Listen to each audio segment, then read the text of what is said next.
주님 영광을 받으시옵소서. 아멘. 아멘. 여러분, 네, 우리 기쁨의 예배를 드렸습니다. 오늘 5월 가정의 달 스승의 주일이에요.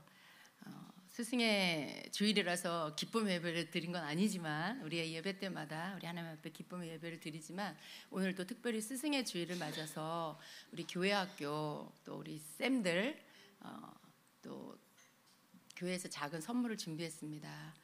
늘 고마운 마음을 갖고 있지만 오늘 특별히 스승의 날을 맞아서 격려합니다. 우리 선생님들 자리에서 다 일어나 주세요.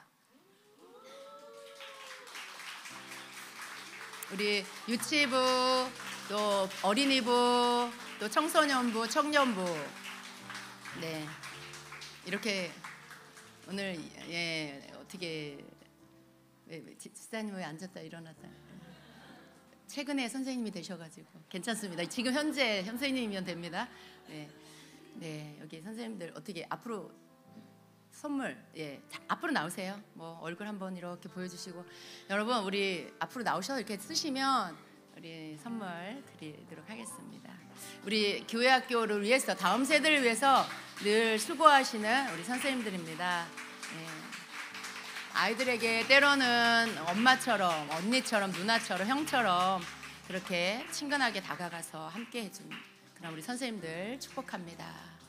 자, 우리 선물 좀 나눠주세요.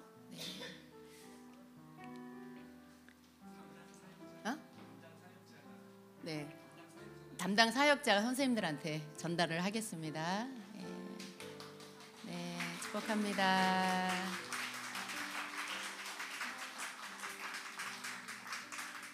축복합니다.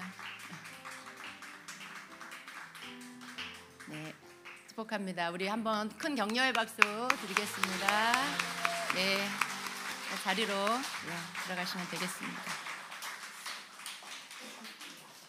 자, 오늘 사실 스승의 주일이라서 스승의 주일에 대한 말씀을 준비해야 된다라는 부담감이 저한테 있었어요. 그래서 또 오늘 아니면 또 이 주제를 다룰 시간이 거의 없는 것 같아요, 1년 중에. 그래서 오늘 스승의 날, 좋은 스승과 좋은 제자의 그런 제목, 그 축복이라는 제목으로 말씀을 함께 나누도록 하겠습니다. 오늘 본문 말씀 갈라디아서 6장 6절 말씀입니다.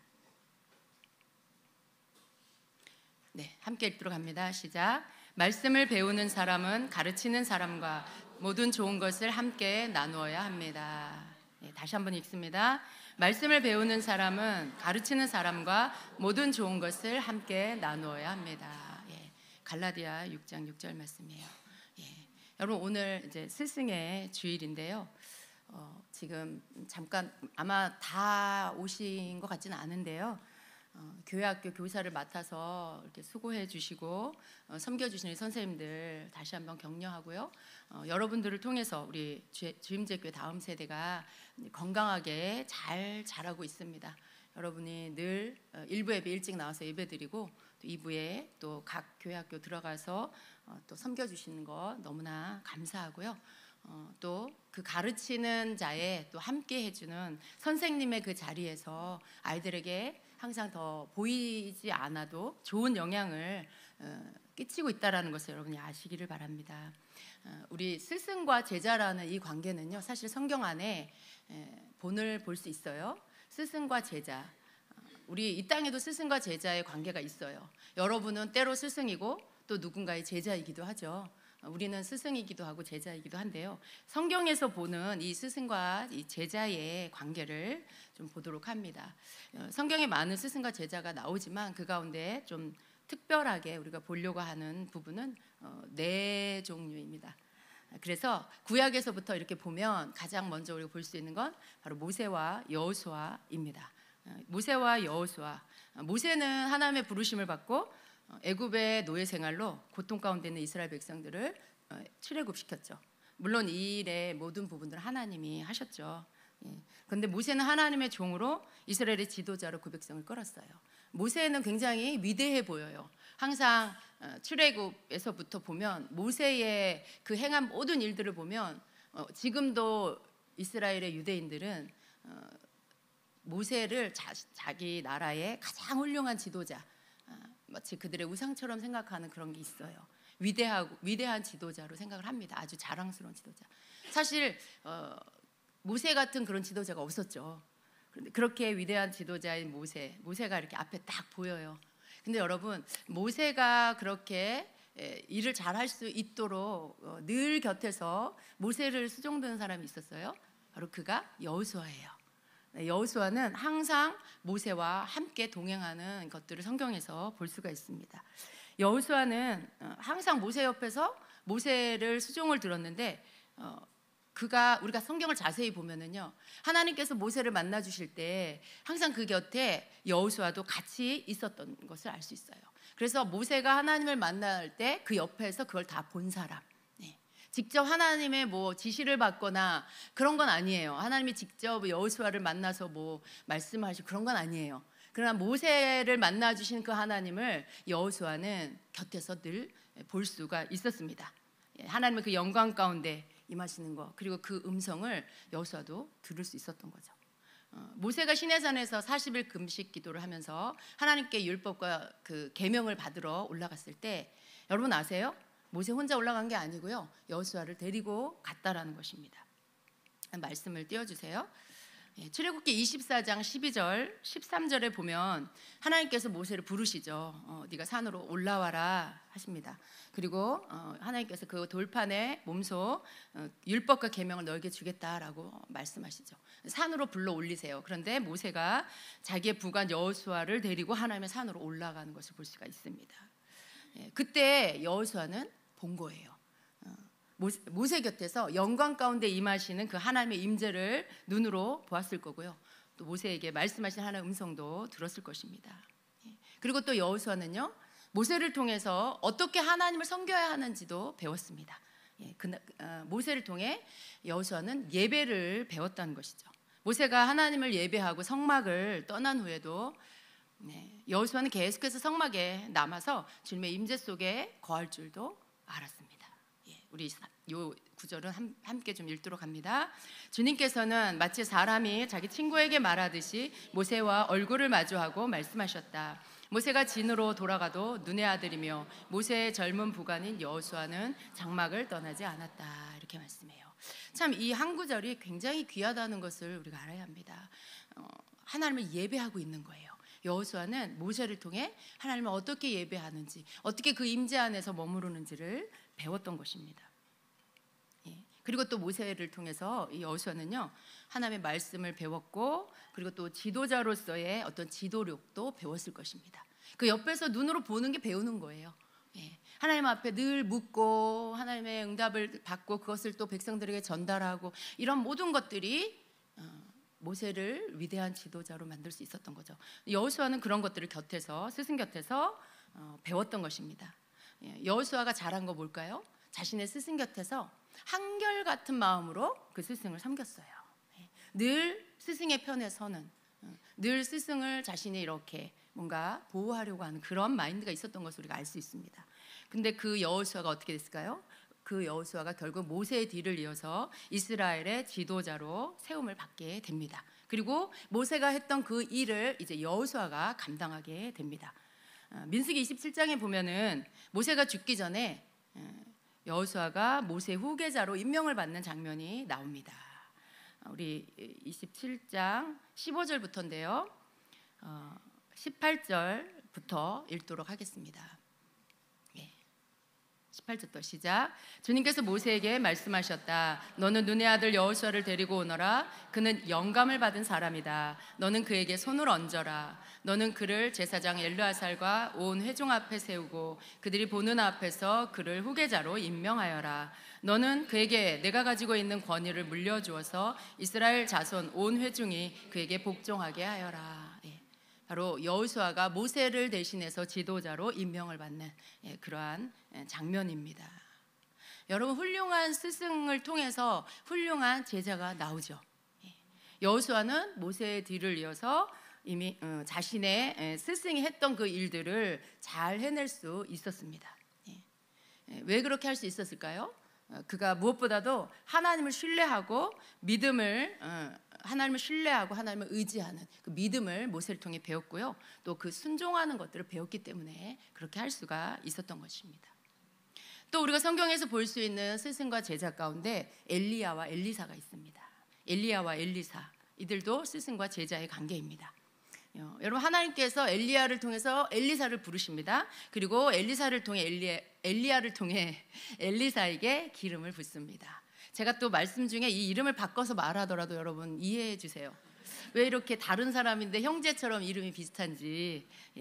그래서 엘리야가 엘리사에게 기름을 붓죠. 그리고 엘리사는 엘리야의 이 선지자 학교에 선지생도로 들어가서 훈련을 받게 됩니다. 이 두 사람의 관계를 보면 뭐 성경에 많이 나오진 않아요. 그런데 열왕기하 3장 11절에 보면 엘리야와 엘리사의 관계가 어떤 관계였는지를 알 수 있는 한 구절의 말씀이 나오는데요. 이 구절에서 보면 엘리사가 엘리야의 손에 물을 붓던 사람이다라는 말씀이 나와요. 근데 이 엘리야의 손에 물을 부었다라는 이 말씀은요, 그냥 이 스승의 손에 늘 이렇게 손을 씻을 수 있도록 식사를 하기 전에 뭐 하고 난 후에 손을 씻도록 물을 붓는 그런 일을 했다라는 거예요. 대부분 그런 것들은 시중 드는 사람이 하겠죠. 근데 또 어떻게 보면 가장 가까이에서 수종 드는 사람이 그 일을 하는 거예요. 어떻게 보면 가장 제일 가까운 사람이라고 할 수 있죠. 그런데 엘리사가 엘리야 곁에서, 자기 스승의 곁에서 많은 선지생도가 있었겠지만 엘리사가 그 일을 했다라는 것이죠.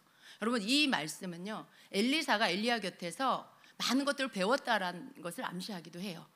엘리야가 가지고 있는 어떤 영성들, 그가 갖고 있는 하나님이 주신 기름 부음과 능력들, 이런 것들을 엘리사는 엘리야 곁에서 엘리야를 수종들면서 그것들을 받을 수 있었고 배울 수 있었다라는 것을 말씀합니다. 그래서 후에는 어떻게 돼요?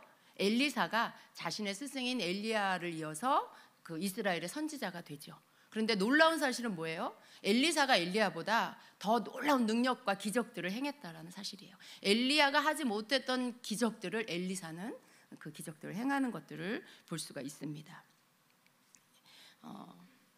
여러분, 그리고 또 우리가 엘리사를 통해서 알 수 있는 거는요, 엘리야가 하나님이 이제 죽음을 보지 않고 하늘로 데려가실 때 계속해서 그 스승을 따라갑니다.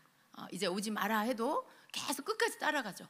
끝까지 포기하지 않고 따라가요. 근데 그렇게 한 이유가 뭐냐면 엘리야의 갑절의 기름 부음을 받고 싶어서. 그래서 계속 엘리야를 쫓아가다 결국은 어떻게 돼요?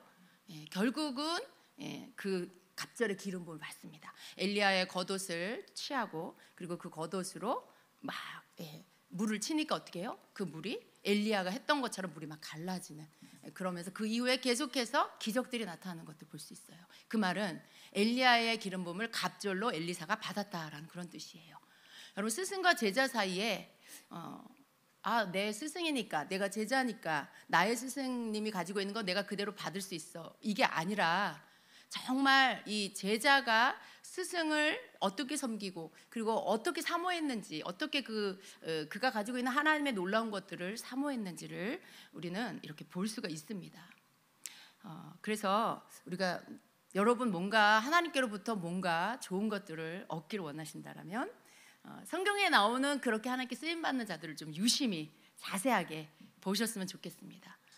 그랬을 때 하나님은 그 스승보다도 더 위대한 그러한 하나님의 사람으로 사용을 하시는 겁니다. 신약으로 넘어와서 보면 가장 두드러지게 스승과 제자의 관계를 볼 수 있는 모본이 되는 것은 바로 사도 바울과 디모데라고 할 수 있습니다. 디모데, 그는 바울에게 있어서 아들과 같은 그런 존재였죠. 그래서 디모데를 향해서 바울이 이런 호칭을 썼어요. 나의 사랑하는 아들, 또 나의 믿음의 아들, 참 아들이라는 이런 호칭을 쓴 것을 볼 수가 있어요. 자, 그래서 바울은요, 아직 나이가 어린 이 디모데 나이가 당시에 10대 후반에서 20대 초반이었을 것으로 추정합니다. 근데 그에게 늘 아버지 같은 마음으로 힘을 주고 가르쳤던 것을 볼 수 있어요. 여러분, 그 바울이 말씀하고 있는 그 스승의 마인드는 뭐냐면 아비의 마음이에요. 일만 스승이 있지만 아비의 마음으로 가르치는 자가 되어야 한다라는 그런 것이죠. 그래서 그 아비의 마음으로 디모데를 이끌어주고 격려해 주었던 것들을 볼 수가 있는데요. 그러면서도 또 바울은 디모데를 향해서 나의 동역자, 나의 형제라고도 이렇게 부른 것들을 볼 수가 있습니다. 아들이지만 또 동역자인 거죠. 스승이고 또 제자인 거죠. 그래서 이렇게 잘 기른 이 제자가, 아들 같은 이 제자가 사도 바울의 그 사역에 귀한 열매가 되었던 것들을 우리가 볼 수가 있습니다. 바울은요, 디모데와 거의 20년이 넘는 세월을 함께 했어요. 그 속에서 스승을 넘어서 아버지와 아들의 관계로 또 복음을 전하는 동역자로 그렇게 관계가 되었던 거고요. 아주 잘 자라서 정말 하나님 앞에 귀하게 쓰임받는 그런 디모데가 될 수가 있었습니다. 여러분, 마지막으로 성경에서 우리가 주목해서 봐야 할 스승과 제자는 바로 우리 예수님과 12 제자입니다. 많은 스승과 제자가 있지만 사실은 우리 모두의 스승은 예수님이시죠. 또 우리 모두는 예수님의 제자입니다. 이 제자 훈련의 가장 롤모델이 되는 분이 바로 예수님이십니다. 그래서 앞에 거 여러분 다 잊어버려도 되는데 예수님, 우리의 스승 되시는 예수님, 우리의 롤모델이신 예수님에 대한 말씀을 여러분이 꼭 기억을 하시기를 바랍니다. 예수님은요, 공생의 사역의 초기에 제자들을 먼저 부르셨어요. 12 제자를 부르시고 그때서부터 그 제자들과 함께 동고동락을 하십니다. 그랬을 때 제자들은 아마 그 함께 예수님과 함께 살면서 많은 것을 보고 배웠을 것이에요. 예수님과 함께 지내면서 예수님 행하시는 많은 기적과 이적들, 그리고 그 가르침의 말씀들, 그런 것들을 제자들은 다 듣고 눈으로 보고, 그런 사이에 그들은 예수님이 누구신지 알아가게 됐고, 하나님이 어떤 분이신지 더 알아가게 됐을 것이고, 그리고 믿음이 무엇인지, 어떻게 살아야 하는지, 이러한 하나님의 그 말씀들, 예수님의 그 말씀들을 다 귀로 듣고 마음에 담았을 것이에요. 근데 여러분, 우리가 성경을 보면 알 수 있지만 사복음서를 예수님이 죽으시고 부활하실 때까지 보면 그 제자들이 그렇게 예수님을 따라다니면서 기적을 봤는데도 불구하고 그들이 갖고 있는 믿음을 보면 참 나약하다 이런 생각이 들어요. 또 뭔가 또 예수님만 없으면 넘어지고 예수님만 없으면 두려워하고 자신들은 아무것도 행하지 못하는 그런 모습도 우리가 볼 수 있죠. 근데 이 제자들의 모습이 그랬습니다. 예수님을 그렇게 따라다니고 예수님이 부른 제자들임에도 불구하고 그들은 굉장히 약했어요. 근데 그들이 언제까지 그랬냐면 오순절날 성령님이 임하실 때까지, 그 이전까지는 그들은 굉장히 나약한 사람들이었습니다. 근데 오순절 다락방에서, 마가다락방에서 성령님이 임하신 후에 제자들은 이제 어떻게 돼요? 완전히 다른 사람으로 변화가 됩니다. 능력의 사람들이 됩니다. 그들이 예수님과 함께 살면서 들었던 말씀들, 눈으로 보았던 기적들, 그 가르침들, 그런 모든 것들이 그들 안에 있었어요. 그런데 그것만으로는 그들이 어떤 능력을 발휘하지 못했습니다. 성령의 권능이 임하시고 성령님이 임하셨을 때, 그때 그들 안에 있었던 예수님을 통해서 주시고 그리고 들었고 봤던 모든 것들이 능력으로 바뀝니다. 그래서 이제 그들이 나아가서 예수님이 메시아이신 것을 전하죠. 그리고 사람들에게 손을 얹어 기도를 하면 치유가 일어나고 방언이 터지고 예언이 터지고 뭐 안진배가 일어나고, 이러한 일들이 이제 역사가 일어납니다. 여러분, 이 말씀들을 기록한 게 바로 사도행전입니다. 예수님의 제자예요.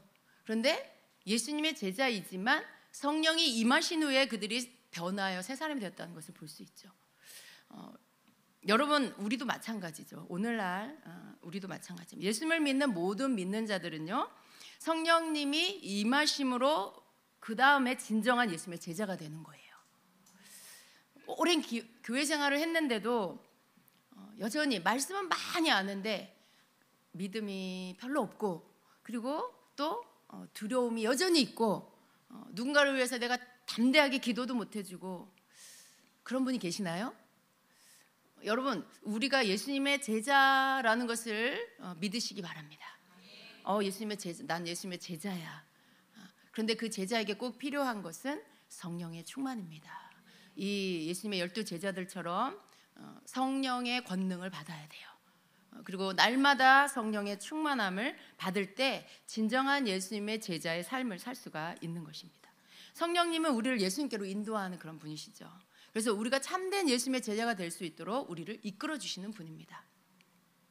우리 모든 때에 진정한 예수님의 제자로서의 삶은 뭐냐면 우리를 예수님의 진정한 제자가 되게 만들어주시는 성령님께 내 삶을 맡기고 그분께 모든 것들을 묻고 그리고 그분의 뜻을 순종하여 행할 수 있는 그런 삶을 살아야 합니다. 제자의 삶이라는 건 뭘까요? 물론 땅끝까지 복음을 전하는 거죠. 사람들에게 예수 그리스도를 전하는 거 맞습니다. 그러나 우리가 그렇게 되기 위해서는 우리가 먼저 준비되고 훈련되어져야 할 것들이 있는데 하나님의 말씀으로 하나님의 성령으로 충만해야 합니다. 근데 그 충만함 가운데 그것을 계속해서 내 안에 가질 수 있는 방법은요, 우리가 늘 구하는 것도 있지만 그러나 성령께서 우리에게 감동 주실 때, 성령께서 우리에게 뭔가 말씀하실 때 그때 그것을 즉시로 순종하는 거, 이게 우리가 진정한 예수님을 따르는 제자로서 성령의 이끌림을 받아 땅끝까지 복음 전한 자가 될 수 있도록 성장시키는 방법이에요. 하루아침에 땅끝까지 복음 전하는 놀라운 그런 복음 전도자가 되는 게 아닙니다. 우리는 우리 일상의 개인의 삶에서 예수님의 제자로서 성령님 안에서 계속 훈련이 돼야 돼요. 어떻게 그분을 따르는지, 어떻게 그분의 뜻을 이루어가는지를 우리의 일상의 삶에서 계속해서 경험되고 훈련이 될 때 그때 우리는 또 나가서 복음을 전할 수 있는 예수님의 증인이 될 수가 있는 것입니다. 성령님은 우리에게 그런 일들을 하는 거예요. 여러분이 진정한 예수님의 제자가 되기를 원하신다면 이렇게 예수님의 제자가 되는 길들을 향해서 여러분이 계속해서 여러분 자신들을 훈련해 나가야 합니다. 우리 교회 제자 훈련 과정이 있어요. 너무 좋은 그런 과정이에요. 여러분 그거 다 받으세요. 근데 여러분 그것만 한다고 꼭 제자가 되는 건 아니에요. 그거 하고 그리고 그냥 여전히 그냥 나로 살아. 그럼 여러분 안 배우느니만 못한 그런 상태가 되는 것입니다. 아는데 하지 않는 것은 모르고 안 하는 것보다 더 나쁜 거라고 아셔야 돼요. 우리가 제자 훈련 받으시고 큐티 말씀 묵상 반에도 들어가시고 여러분이 받아야 할 것들을 하세요. 교회에서 하는 모든 것들을 하세요. 그럼 모든 것들이 있고 그리고 여러분에게 함께 하시는 성령님의 인도함을 따를 때 여러분은 이 예수님의 12제자처럼 그렇게 성령의 권능을 받은 그러한 능력의 사람들로 그렇게 서게 될 것입니다. 하나님이 행하시는 일은 여러분 다 어느 날 하루아침에 눈에 보이는 건 그래요. 그냥 늘 했는데 어느 날 예배 가운데 나에게 충만히 부어주시는 임재하시는 주님의 임재 성령의 충만함으로 내가 새로운 사람으로 바뀌는 거예요. 예수님의 제자로 계속해서 성장하는 것은 우리가 뭐 이 땅에서 학교 다니는 것처럼 뭐 몇 학년을 다니고 졸업을 하고 다음 학년에 올라가고 그렇게 막 내가 노력하고 애쓰는 것만으로 되는 게 아닙니다. 우리가 주님 앞에서 늘 해야 할 것들을 하지만 제자들처럼 그렇게 예수님을 계속해서 따라다니면서 눈으로 보고 듣는 그런 시간들처럼 우리의 삶에 늘 꾸준하게 말씀을 대하고 묵상하고 기도하는 예배하는 그런 시간들이 우리 안에 쌓여져 있을 때 어느 순간 성령님이 우리를 터치하시면 그것이 폭발되어지는 시간이 와요. 그것이 폭발되듯이 내 속에서 나를 변화시키는 시간이 오고요. 그리고 그 뒤로는 어떻게 해요? 두려움이 없어집니다. 담대해지고요. 내 입에서 말씀이 나가고요. 또 사람들을 보면 막 기도해주고 싶고 아픈 사람을 보면 내가 능력이 뭐 저 사람이 치유되든 안 되든 그거 상관없이 가서 기도해주고 싶은 그런 긍휼의 마음, 막 그런 사랑의 마음, 그게 곧 능력이 돼서 어떻게 해요? 치유가 일어나기도 하는 거죠. 그런 일들이 여러분을 통해서 나타나게 되는 것입니다. 근데 여러분 우리 예수님의 12제자를 조금 더 자세히 보면은요, 예수님께 부름받은 거 똑같이 부름받았어요. 그런데 우리가 성경을 자세히 보면 각자가 그 제자들이 각자의 자기 포지션이 달랐다는 것을 알 수 있어요. 어떤 제자는 예수님께 더 가까이 있었어요. 어떤 제자들은 조금 더 멀리 있었음을 볼 수 있어요. 특별히 예수님의 12제자 가운데 그 예수님과 더 친밀했던 제자들이 있죠. 바로 3명의 제자입니다. 누구예요?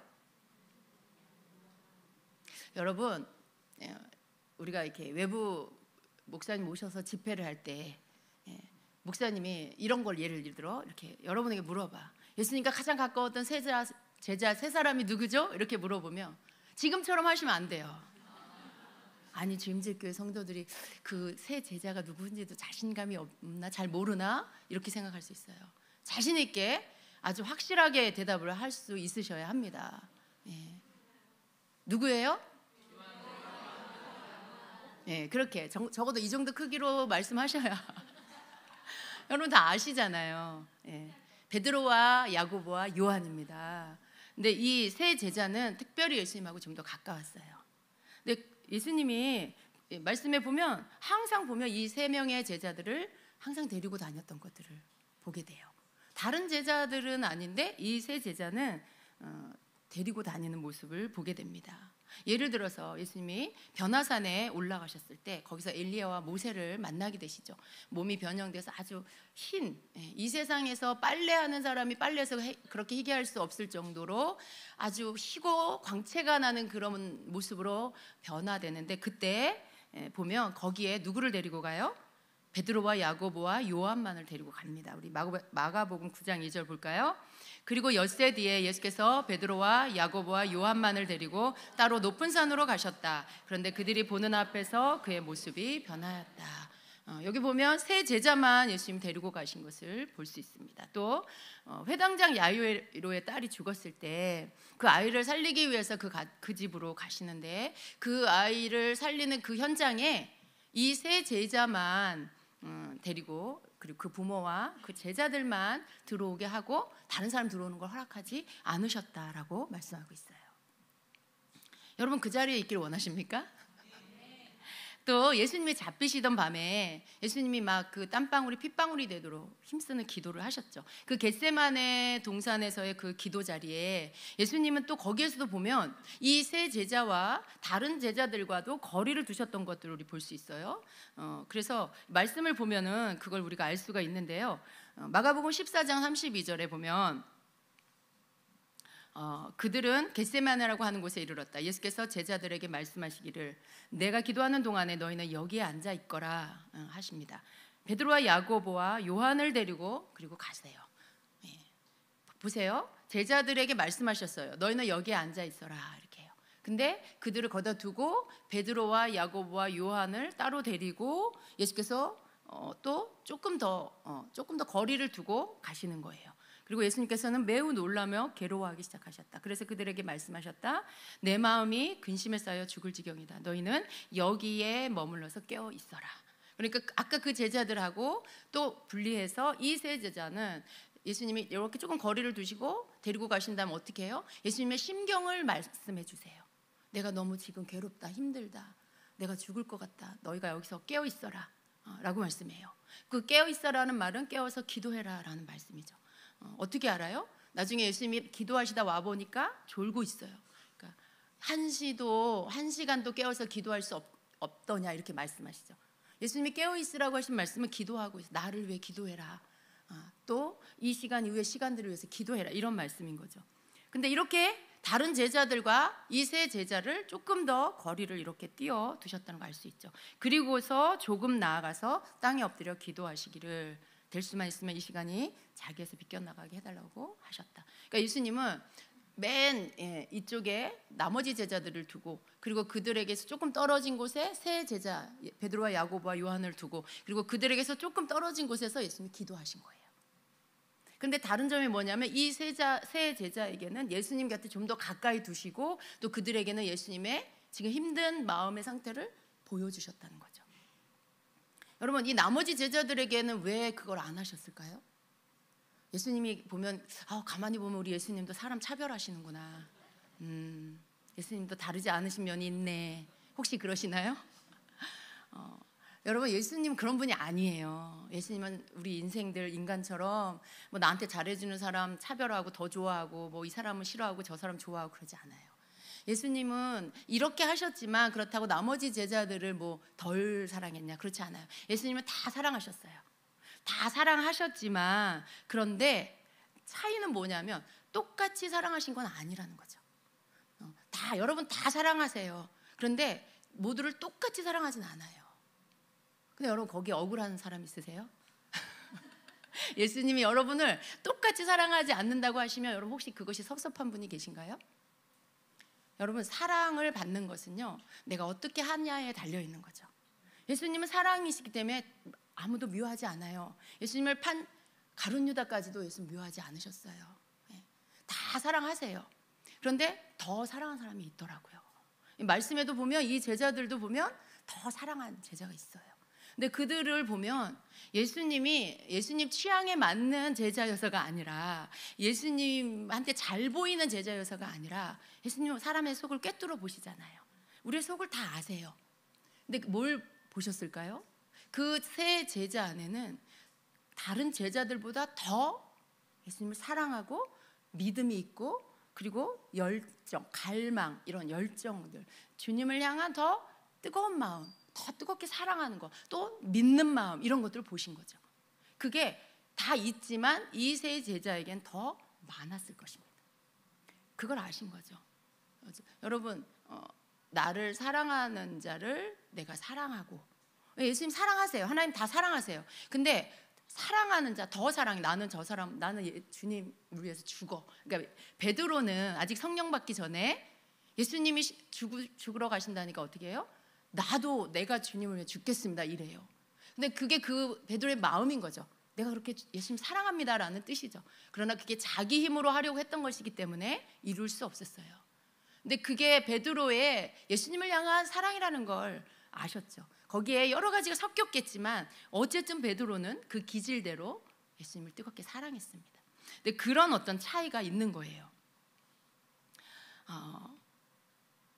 베드로를 향해서 우리는 수제자라고 말하죠. 근데 사도 요한도요, 좀 더 특별한 제자였습니다. 이 요한복음과 요한서신을 쓴 이 사도 요한, 이 요한복음에 보면 자신에 대해서 뭐라고 말을 하고 있냐면, 만찬 자리에서 예수님이 가까이 가슴에 기댄 자, 그리고 어떤 성경에는 예수님이 사랑하신 그 제자, 뭐 이렇게 자신을 표현하고 있는 것들을 볼 수 있어요. 그렇게 자기를 별칭으로 자신을 불렀어요. 요한복음 21장 20절 한번 볼까요? 베드로가 돌아다 보니 예수께서 사랑하시던 제자가 따라오고 있었다. 이 제자는 마지막 만찬 때에 예수의 가슴에 기대어서 주님을 넘겨줄 자가 누구입니까? 하고 물었던 사람이다. 예수님 가슴에 기댔다. 유대인들의 식사는 이렇게 비스듬히 누워서 한다라고 했죠. 예수님의 이 마지막 만찬이에요. 십자가의 그 겟세마네 동산에서 잡히기 전에 마지막 만찬 자리에서 이 장면인데, 그때 요한이 어디에 있었냐면 바로 예수님 곁에서 예수님 가슴에 비스듬히 기대어서 있는 그 제자예요. 그 사람이 요한이에요. 이건 뭘 말하냐면 예수님하고 더 친밀한 자였다는 뜻이에요. 예수님을 더 사랑한 자, 또 예수님이 더 사랑한 자라고 할 수 있어요. 그리고 요한 자기 스스로가 예수께서 사랑하시던 그 제자라고 자기를 그렇게 불러요. 그러니까 나는 예수님이 나를 사랑하셔. 그걸 아는 거죠. 그러니까 나는이라고 말하지 않고 요한복음에 이 글을 쓰면서 예수께서 사랑하시던 제자라고 기록을 했어요. 여러분 일기장에 정말 예수님이 날 사랑하신다라고 알고 믿을 때 예수님의 사랑을 받는 나, 이렇게 쓸 수 있겠죠. 근데 사랑을 의심해. 예수님이 나를 사랑한다는데 확신이 안 들어. 그런데 예수님이 너무나 사랑하는 나, 이렇게 쓸 수 있을까요? 그렇게 못 써요. 근데 요한은요, 확신이 있었어요. 자신이 예수님을 사랑했고 예수님 자신을 특별히 사랑하신다는 것을 알았고 믿고 있었죠. 그러니까 자기가 쓰는 요한복음에다가 자기에 대해서 말하면서 이렇게 표현을 할 수가 있었던 거죠. 더 예수님께 다른 제자들보다 더 가까이 친밀한 자리에 있었다라는 것입니다. 그래서 예수님은 십자가에서 숨을 거두시기 전에 어떻게 해요? 그 육신의 어머니 마리아를 요한에게 부탁을 합니다. 그건 뭐예요? 특별한 사랑과 애정과 그 친밀함에 있기 때문에 그 제자에게 어머니를 당부를 하고 돌아가신 겁니다. 여러분, 이렇게 어떤 그 차이가 있어요. 모두가 예수님의 제자지만 그러나 또 특별히 더 예수님께로 가까이에 가는 제자들이 있다라는 것입니다. 여러분 예수님의 제자입니까? 그럼 여러분은 어디에 계시는 것 같아요? 여러분은 제2의 제3의 베드로와 야고보와 요한이십니까? 아니면 그 나머지 제자인 것 같습니까? 할렐루야. 할렐루야. 그래요. 여러분, 요한과 같은 이러한 마인드도 참 중요한 것 같아요. 주님이 날 사랑하셔. 우리 그렇잖아요. 우리 부모된 자들 알잖아요. 우리 자녀들이 여럿이 있을 때 다 사랑하잖아요. 부모는 자녀를 다 사랑해요.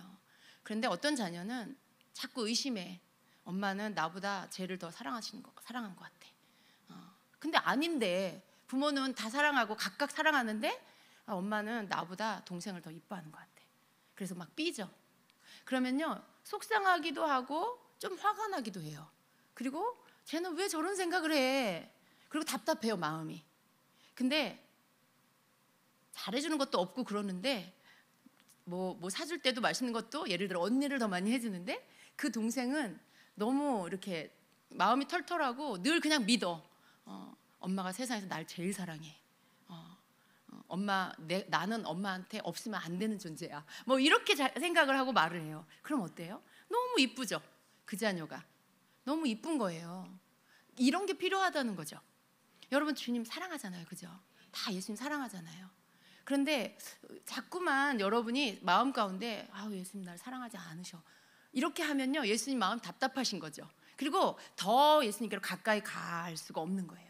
자꾸만 여러분은 그 세 제자에서 나머지 제자들의 자리로, 어쩌면 거기에서도 계속해서 그러고 있으면 어떻게 해요? 더 먼 자리로 이렇게 나가야 되는 그런 사람이 될 수도 있어요. 그냥 이렇게 무리들 가운데 한 명.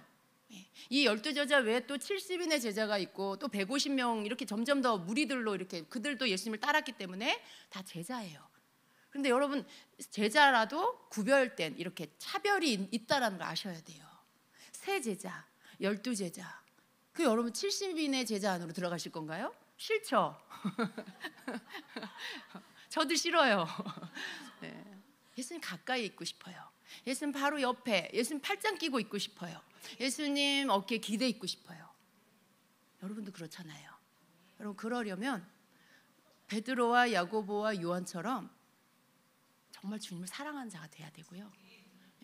제자 모두가 다 그 자리에 있었어요. 예수님 기적을 행하는 그 자리에 있었고, 예수님이 죽은 자 살리고 뭐 길에서 말씀을 가르치고 할 때 그 무리 가운데 그 제자들이 있었고, 또 물고기 2마리 빵 5개 이렇게 나눠주고 그런 일 다 했어요, 똑같이.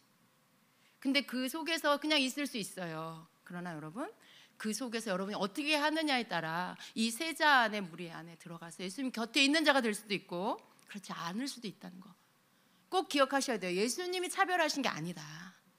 내가 어디에 있을 건지를 내가 만든 거다. 내가 어떻게 하느냐에 따라서 치고 들어가시기 바랍니다.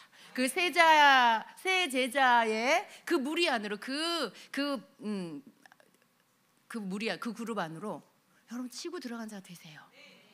뭐 꼭 세 제자만 받겠어요? 주님이 30명이 다 그래. 막 벌떼같이 들어와서 주님 사랑한다라고 막 팔 잡고 매달려. 뭐 주님 말씀이라면 바로바로 순종해. 주님 말씀 다 믿어. 그러면 여러분 3명이 아니라 30명, 300명이라도 주님이 다 소화하실 수 있어요.